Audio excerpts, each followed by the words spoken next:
Pemirsa, aksi penjamretan telepon genggam yang sempat viral di media sosial berhasil diungkap tim Reskrim Polres Metro Jakarta Utara. Kamera pengawas yang merekam aksi penjamretan menjadi kunci pengungkapan identitas dan lokasi persembunyian pelaku. Momen penggerebekan pelaku tersaji dalam gerebek on location.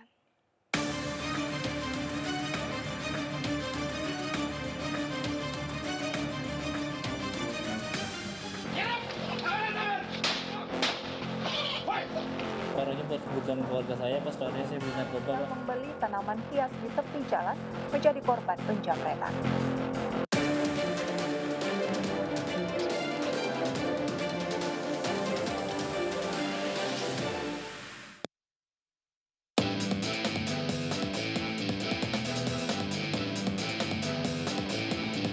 Tak hanya begal sepeda, namun kasus penjamretan ini juga sedang marak terjadi di ibu kota.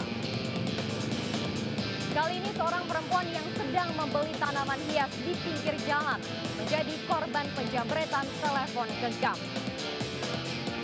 Kelalaian dan kelengahan korban dalam memberikan pengawasan terhadap barang bawaan dijadikan sebagai peluang pelaku kejahatan untuk melancarkan aksinya.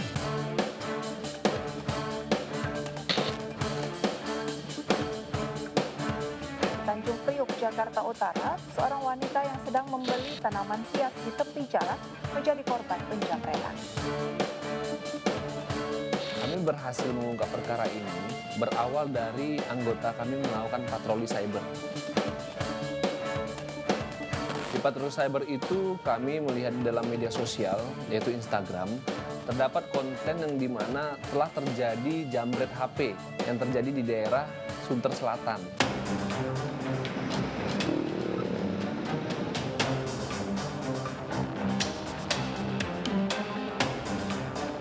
Soalnya cepat kejadiannya kan kita berempat di situ sama ibu korban sama korbannya di situ.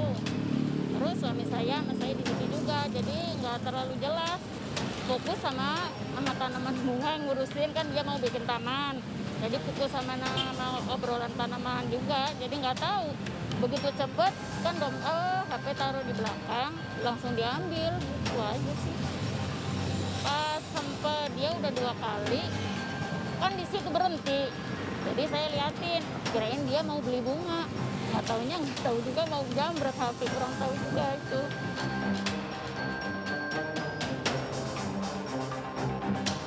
Nah, dari hasil itu kita melakukan cek hasil CCTV-nya.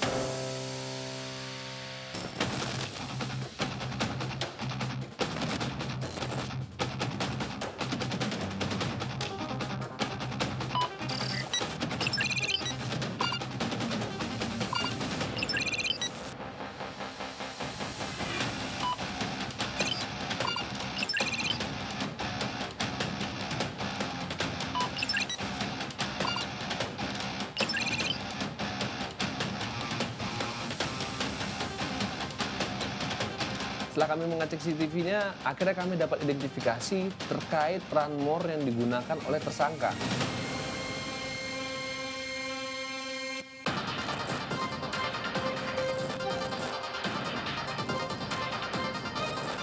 Setelah kami mendapatkan identitas dari registrasi nopolnya, setelah itu kami melakukan penangkapan terhadap tersangka.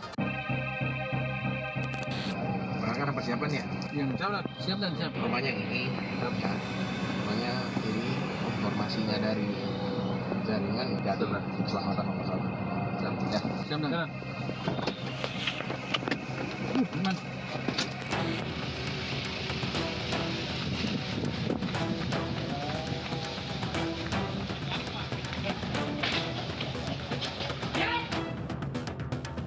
Pada saat kami melakukan penangkapan terhadap tersangka mencoba melawan petugas, sehingga kami melakukan tindakan tegas dan terukur.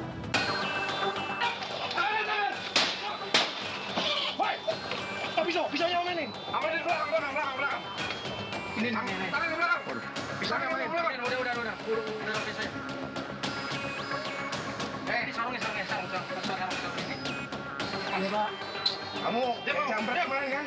Iya, Pak. Disunter kan? Iya, Pak. Hah? Iya, Pak. Cari BB tim. Helm.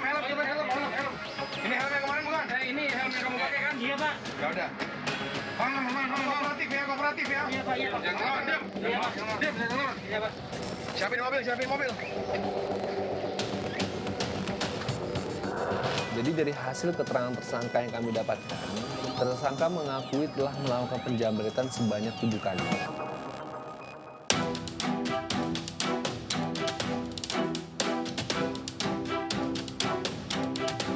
Dalam melakukan di Marina dan di Balai Samudra, kamu punya teman nggak? Saya hanya sendirian, Pak. Kamu sendirian menggunakan apa? Menggunakan motor, Pak. Jam kerja kamu, jam kamu berbuat. Jam saya berbuat malam hari, Pak. Oke, di Marina sekitar jam berapa? Di Balai Samudra sekitar jam berapa?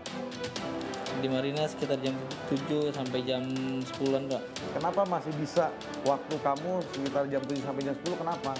Karena saya menunggu orang-orang pulang kerja, Pak.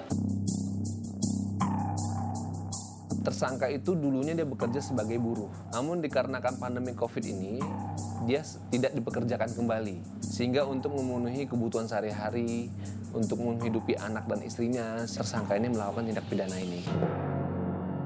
Kerja di mana kamu? Kerja di pelabuhan, Pak. Sebagai?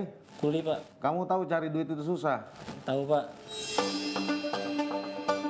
Terus kamu kalau mengambil barang milik orang itu, kamu berpikir ke situ? Iya, Pak. Setelah kami melakukan cek urin, dia positif menggunakan narkotika jenis sabu. Sekarang kapasitas kebutuhan kamu itu bagaimana? Kamu kan tadi udah cek urin, hasil positif. Kebutuhan seperti apa yang kamu? Iya, separuhnya buat kebutuhan keluarga saya, pas separuhnya saya beli narkoba, Pak. Ya itu berarti namanya bukan kebutuhan dong. Untuk target yang disasar oleh tersangka ini ialah emang semacam HP. Jadi untuk tempat operasinya pun juga di daerah sekitaran Jakarta Utara ini, yaitu di daerah Gading maupun di daerah Sunter. Dikarenakan dia memiliki tempat tinggal di daerah Gading.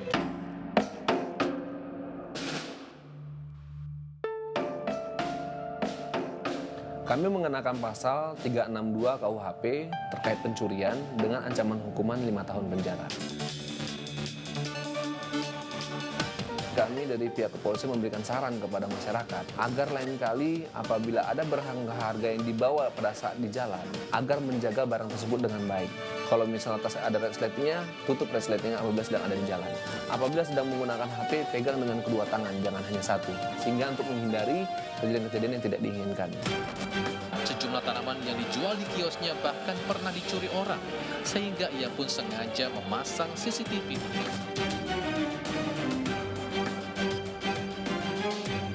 Tidak dipungkiri bahwa pandemi COVID-19 memberikan dampak buruk bagi ekonomi warga.